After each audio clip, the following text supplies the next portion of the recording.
कुछ लोग तेलुगु बोलते हैं, कुछ लोग मराठी बोलते हैं, कुछ लोग गुजराती बोलते हैं, कुछ लोग पंजाबी बोलते हैं। हम जैसन लोग देसी आदमी हैं, भोजपुरी बोलते हैं, हिंदी बोलते हैं, कभी कभी अंग्रेजी भी बकबका लेते हैं। कि जिस समाज में अनेकों भाषाएं बोली जाती हैं, बहुत सारी भाषाएं बोली जाती है, उसको हम लोग क्या कहेंगे? बहुभाषिक समाज कहेंगे। हिंदी से अंग्रेजी अनुवाद करना और अंग्रेजी से हिंदी में अनुवाद करना, ये एक कला है, इसको सीखना पड़ता है, इसको डेवलप करना पड़ता है। आपको भी अनुवाद करना आता है, आपको भी ट्रांसलेशन आता है, तो आप भी उसका रिप्लाई अंग्रेजी में दे सकते हैं। लेकिन कब? जब आप पढ़े रहेंगे तब।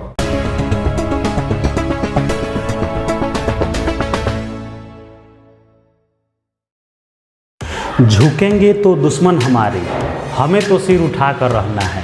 अजी झुकेंगे तो दुश्मन हमारे, हमें तो सिर उठा कर रहना है। जितनी करोगे उतनी चमकेंगे, बदनामी तो अपना गहना है।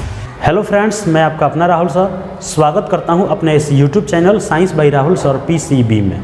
आज फिर से आपके करियर से रिलेटेड एक पावरफुल वीडियो लेकर आपके बीच उपस्थित हूं, जिसमें हम चर्चा करेंगे दीनदयाल उपाध्याय यूनिवर्सिटी के BA second year 4th semester के हिंदी के पेपर 2 के सिलेबस के बारे में, जिसका कोर्स कोड है HND 204। तो जिन भाई बंधुओं के 4th सेमेस्टर के हिंदी के पेपर 2 का कोर्स कोड HND 204 है, तो उनके लिए ये वीडियो बहुत ही महत्वपूर्ण साबित होने वाली है। अगर आप इसके पीछे वाला वीडियो अभी तक नहीं देखे हैं तो लिंक डिस्क्रिप्शन में है, जाकर तुरंत देखें, क्योंकि हमने उसमें प्राचीन इतिहास के पेपर 1 और पेपर 2 का सिलेबस, हिंदी के पेपर 1 का सिलेबस विस्तार पूर्वक बताने का प्रयास किया है। अगर आप अभी तक नहीं देखे हैं तो लिंक डिस्क्रिप्शन में है, जाकर तुरंत देखें। इस वीडियो में हम लोग समझेंगे कि आपके 4th सेमेस्टर के हिंदी के पेपर 2 का सिलेबस क्या है, क्योंकि जब तक आप किसी परीक्षा से रिलेटेड सिलेबस नहीं जानेंगे तब तक आप उस परीक्षा में सफलता हासिल नहीं कर पाएंगे। परीक्षा की तैयारी करने में सिलेबस का बहुत बड़ा योगदान होता है, क्योंकि सिलेबस के माध्यम से ही यह पता चलता है आपको किन किन टॉपिक से प्रश्न पूछे जाएंगे, आपके ऑब्जेक्टिव क्वेश्चन कहां से पूछे जाएंगे, आपके सब्जेक्टिव क्वेश्चन कहां से पूछे जाएंगे, कितने क्वेश्चंस पूछे जाएंगे, क्वेश्चंस कितने अंक के होंगे, प्रश्नों की संख्या कितनी होगी। इन सभी जानकारी को हम लोग एक साथ मिलाकर कह सकते हैं सिलेबस। तो आज हम इन्हीं सिलेबस के बारे में समझने का प्रयास करेंगे कि आपके 4th सेमेस्टर के हिंदी के पेपर 2 में कौन कौन से टॉपिक पढ़ना है, कौन कौन से टॉपिक से कितने प्रश्न पूछे जाएंगे, कौन कौन से टॉपिक से आपके ऑब्जेक्टिव क्वेश्चन बनेंगे, किस टॉपिक से आपका सब्जेक्टिव क्वेश्चन बनेंगे। तो जिस प्रकार से आपको पेपर 1 में 4 यूनिट्स पढ़ना होता है, ठीक वैसे ही आपको पेपर 2 में भी 4 ही यूनिट पढ़ना होता है। और जिस तरह से आपके पेपर 1 100 अंक का होता है, ठीक वैसे ही आपका पेपर 2 भी 100 अंक का होगा। इसमें भी आपको 60 नंबर के ऑब्जेक्टिव क्वेश्चन, 15 नंबर के सब्जेक्टिव क्वेश्चन, 25 नंबर का असाइनमेंट आपको तैयार करना होगा। तो जिस प्रकार से आपका पेपर 1 है, ऐसे ही आपका पेपर 2 भी होगा।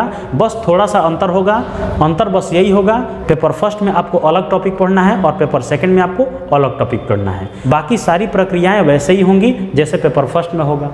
तो सबसे पहले हम लोग जानेंगे कि आपके हिंदी के पेपर 2 का नाम क्या होगा। तो आपके पेपर 2 का नाम क्या होगा? हिंदी अनुवाद द्वितीय। पेपर 1 का नाम था हिंदी अनुवाद प्रथम, हिंदी अनुवाद प्रथम नाम था। ठीक वैसे ही इसका नाम क्या होगा? हिंदी अनुवाद द्वितीय। जिस तरह से 3rd सेमेस्टर में आप पढ़े थे हिंदी गद्य प्रथम और हिंदी गद्य द्वितीय, ठीक वैसे ही आपको 4th सेमेस्टर में भी पढ़ना है हिंदी अनुवाद प्रथम और हिंदी अनुवाद द्वितीय। अब हिंदी अनुवाद जो द्वितीय है, इसको भी इसमें भी आपको 4 यूनिट्स पढ़ना है। तो सबसे पहले हम लोग चर्चा करेंगे कि आपको यूनिट 1 में क्या क्या टॉपिक्स पढ़ना है। तो अगर हम यूनिट 1 की बात करें तो इसमें क्या पढ़ना है? हिंदी अंग्रेजी अनुवाद। हिंदी अंग्रेजी अनुवाद कैसे किया जाता है, हिंदी को अंग्रेजी में कैसे अनुवाद करेंगे, अंग्रेजी को हिंदी में कैसे अनुवाद करेंगे, इसके बारे में आपको कहाँ पढ़ना है? यूनिट 1 के अंदर। इसके अलावा हिंदी अंग्रेजी अनुवाद का प्रशासनिक क्षेत्र में क्या योगदान है, प्रशासनिक क्षेत्र में क्या उसकी भूमिका है, प्रशासनिक क्षेत्र में उसका क्या उपयोग होने वाला है। प्रशासनिक क्षेत्र का मतलब होता है प्रशासन से रिलेटेड क्षेत्र में जो लोग ऑफिसर होते हैं, एडमिनिस्ट्रेशन होते हैं, उसको बोलते हैं प्रशासनिक क्षेत्र। तो प्रशासनिक क्षेत्र में हिंदी और अंग्रेजी के क्या अनुवाद होते हैं, इसके बारे में आपको कहाँ पढ़ना है? यूनिट 1 के अंदर। इसके अलावा वित्तीय और वाणिज्यिक क्षेत्र में, वित्तीय और वाणिज्यिक क्षेत्र का मतलब होता है बैंकिंग सेक्टर में, फाइनेंशियल से रिलेटेड जो क्षेत्र हैं, उन सभी क्षेत्रों में आपको हिंदी और अंग्रेजी अनुवाद के क्या योगदान है, हिंदी और अंग्रेजी अनुवाद के क्या उपयोग होने वाले हैं, तो इसके बारे में भी आपको कहाँ पढ़ना है? यूनिट 1 में। इसके अलावा ज्ञान विज्ञान के क्षेत्र में हिंदी अंग्रेजी अनुवाद का क्या उपयोग है, उसका क्या महत्व है, उसका क्या योगदान है, उसका क्या लाभ है, उसका क्या हानि है, तो इसको भी कहाँ पढ़ना है, यूनिट 1 में। इसके अलावा व्यवहारिक क्षेत्र में भी हिंदी अंग्रेजी अनुवाद का क्या उपयोग होने वाला है। व्यवहारिक क्षेत्र का मतलब होता है हम लोग आम भाषा में जो बातचीत करते हैं उसमें भी आपको हिंदी अंग्रेजी अनुवाद का उपयोग होता है। जैसे स्पीकिंग का कोर्स हम लोग करते हैं, जैसे स्पोकन सीखते हैं, तो उसमें हम लोग क्या करते हैं, हिंदी को कन्वर्ट करते हैं किस में, अंग्रेजी में। या कोई अंग्रेजी में बात कर रहा हो तो बातों को सुन के हम लोग को पता चलता है कि वह व्यक्ति क्या कह रहा है। फिर अगर अंग्रेजी आता है, आपको भी अनुवाद करना आता है, आपको भी ट्रांसलेशन आता है, तो आप भी उसका रिप्लाई अंग्रेजी में दे सकते हैं। लेकिन कब, जब आप पढ़े रहेंगे तब। हिंदी से अंग्रेजी अनुवाद करना और अंग्रेजी से हिंदी में अनुवाद करना ये एक कला है, इसको सीखना पड़ता है, इसको डेवलप करना पड़ता है, ये अपने से नहीं होने वाला है। तो हम लोग भी अंग्रेजी बोल सकते हैं, हम लोग भी हिंदी से अंग्रेजी में कन्वर्ट कर सकते हैं, अंग्रेजी से हिंदी में कन्वर्ट कर सकते हैं। कब, जब सीखेंगे तब। तो इन सभी टॉपिक के बारे में आपको कहाँ पढ़ना है, यूनिट 1 के अंदर। अगर हम बात करें दूसरे यूनिट की, तो दूसरे यूनिट में आपको क्या पढ़ना है, अनुवाद का सामाजिक और सांस्कृतिक संदर्भ। अनुवाद का सामाजिक और सांस्कृतिक संदर्भ, इसका मतलब कि अनुवाद का सामाजिक और सांस्कृतिक क्षेत्र में क्या योगदान है।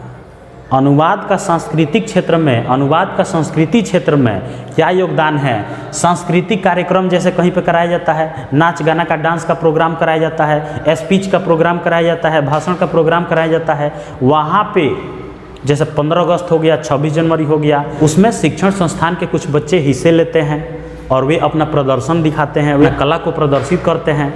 तो उसमें बहुत ऐसे स्टूडेंट होते हैं जो अंग्रेजी में भाषण देते हैं, कुछ हिंदी में भाषण देते हैं, कुछ हिंदी में गाना गाते हैं, कुछ भोजपुरी में गाना गाते हैं। तो अलग अलग भाषा में सांस्कृतिक और व्यवहारिक क्षेत्र में हिंदी और अंग्रेजी अनुवाद का बहुत सारा उपयोग होता है। तो इसको आप लोग को कहाँ पढ़ना है, यूनिट 2 के अंदर। सांस्कृतिक और सामाजिक क्षेत्र में आपके हिंदी और अंग्रेजी अनुवाद के क्या क्या उपयोग होने वाले हैं, क्या क्या महत्व होने वाले हैं, इसको कहाँ पढ़ना है आपको, यूनिट 2 के अंदर। इसके अलावा भाषा और अनुवाद के बारे में आपको पढ़ना है कि भाषा कितने होते हैं, भाषा कौन कौन सी होती हैं, भाषा के कितने रूप होते हैं, किस भाषा को किस में अनुवाद किया जाएगा। तो भाषा के बारे में और उसको अनुवाद करने के बारे में आपको कहाँ पढ़ना है, यूनिट 2 के अंदर। इसके अलावा बहुभाषिक समाज और अनुवाद क्या होता है। बहुभाषिक मतलब कि जिस समाज में अनेकों भाषाएं बोली जाती हैं, बहुत सारी भाषाएं बोली जाती है, उसको हम लोग क्या कहेंगे, बहुभाषिक समाज कहेंगे। बहुभाषिक समाज में भी अनुवाद का क्या योगदान है। जैसे कुछ लोग तेलुगु बोलते हैं, कुछ लोग मराठी बोलते हैं, कुछ लोग गुजराती बोलते हैं, कुछ लोग पंजाबी बोलते हैं, और हम जैसन लोग गांव में रहने वाले लोग भोजपुरी बोलते हैं, हिंदी बोलते हैं, कभी कभी अंग्रेजी भी बकबका लेते हैं। तो हम लोग कहाँ के रहने वाले हैं, हम लोग बिहार के रहने वाले हैं, हम लोग देसी गांव से हैं, इसलिए हम लोग भोजपुरी में बोलते हैं। तो हर जगह का अपना अलग अलग लैंग्वेज होता है, अलग अलग भाषा होता है। हमको ये बात सीखना पड़ेगा कि किस भाषा को किस भाषा में कैसे ट्रांसलेट करेंगे, कैसे अनुवाद करेंगे। अभी हम लोग के सामने कोनो पंजाबी आ जाए, गुजराती आ जाए, तेलुगु आ जाए, तब बोलेगा तो हम लोग को कुछ समझ में नहीं आएगा, और हम लोग जो बोलेंगे उसके कहाँ पल्ला पड़ने वाला है। जो हम लोग बोलेंगे वो उसको नहीं समझ में आएगा, जो वो बोलेगा वो हमको नहीं समझ में आएगा। कब, जब नहीं सीखे रहेंगे तब। अगर सीख लिए हैं, बहुभाषिक समाज से अगर आप हैं, आपको अलग अलग भाषाएं पता है, तो आपको कोनो दिक्कत नहीं है। आपके सामने कोई भी आकर बोले, आप आराम से उससे बात कर सकते हैं। तो कब, जब आप बहुभाषिक समाज के हैं तब। तो इसके बारे में आपको कहाँ पढ़ना है, बहुभाषिक समाज और अनुवाद के बारे में आपको कहाँ पढ़ना है, यूनिट 2 के अंदर। इसके अलावा अगर हम बात करें यूनिट 3 का, तो यूनिट 3 में आपको अनुवाद पढ़ना है और अनुवाद के कार्य के अन्य चरण पढ़ना है, इसका मूल्यांकन पढ़ना है और समीक्षा पढ़ना है। इसका मतलब अनुवाद का कार्य के अन्य चरण कौन कौन से हैं, कामों में उसका क्या क्या उपयोग होने वाला है। मूल्यांकन का मतलब होता है कि उसका वैल्यू कितना है, उसका कितना महत्व है, ये होता है मूल्यांकन। समीक्षा का मतलब होता है बैठक करने के बाद, जांच पड़ताल करने के बाद से जो निर्णय निकलते हैं, जो परीक्षण करने के बाद से रिजल्ट मिलता है, वह समीक्षा के अंतर्गत आता है। तो मूल्यांकन के बारे में, समीक्षा के बारे में, कार्य के अन्य चरण के बारे में, किसके, अनुवाद के, कहाँ पढ़ना है, यूनिट 3 के अंदर। अगर हम यूनिट 4 की बात करें तो इसमें क्या पढ़ना है, सामाजिक विषयों का अनुवाद। सामाजिक विषयों का अनुवाद कैसे किया जाता है, समाज में जो जो टॉपिक का प्रयोग किया जाता है उसको कैसे अनुवाद करेंगे, उसमें कौन कौन सी समस्याएं उत्पन्न होती हैं, कैसे उसको एक भाषा से दूसरे भाषा में अनुवाद कर सकते हैं। इसके अलावा व्यवहारिक क्षेत्र और उसकी सैद्धांतिकी, व्यवहारिक क्षेत्र में अनुवाद का क्या योगदान है, उसका सिद्धांत क्या है, वह कैसे काम करता है, एक दूसरों को कैसे कन्वेंस करेंगे अलग अलग भाषा के लिए, तो इन सब के बारे में आपको कहाँ पढ़ना है, यूनिट 4 के अंदर। तो ये आपके 4th सेमेस्टर के हिंदी के पेपर 2 के 4 यूनिट्स थे।